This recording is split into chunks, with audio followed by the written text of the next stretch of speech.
Dieu. Pourquoi? L'élévation, la bénédiction, ce sont des choses émanant des hommes. Non. Tout celui qui est béni par l'Éternel a un genou devant l'Éternel. Si en réalité, la source de ce que tu as s'appelle Jésus, tu auras tendance de rentrer à l'autel parce que la prophétie dit ceci: tout genou fléchit devant cet homme. Dans ma parole, le monde à la riche devient d'abord un adorateur. Au moins, on peut prier pour quelqu'un. Ça, c'est la folie. Quelqu'un dit place Matanga et Alaka. Mais Moutouana a la difficulté de quitter chez lui pour aller autour de l'hôtel. Il y a un moment où moi j'ai pris une position catégorique. Avant l'année de la Moutous, tout ça est en église. Quand soit mi pesa, soit mi pesa dans l'année d'été.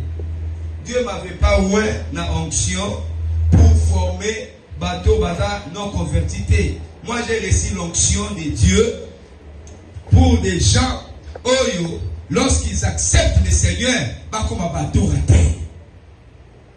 Adorateur a la représenté. Mais adorateur a la source. La Bible dit ceci: son père Isaac était aussi un adorateur. Parce que devenir un adorateur est très important. Nous connaissons comme adorateur, il y aura quelque chose qui entrera en toi. Tes paroles, deviendra la parole de Dieu.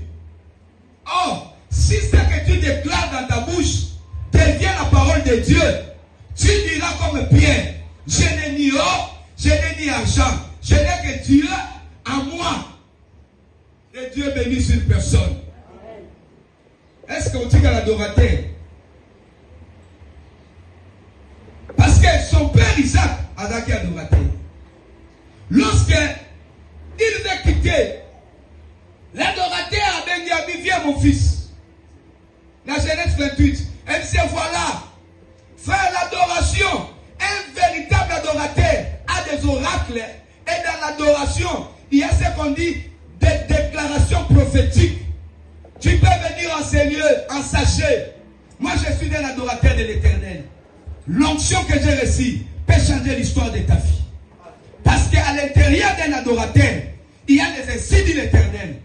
À l'intérieur d'un adorateur, il y a Yahweh qui se fait chair. Que mon Dieu t'amène dans le niveau le plus élevé. Afin que c'est à dater d'aujourd'hui, que tu puisses marcher avec l'Éternel.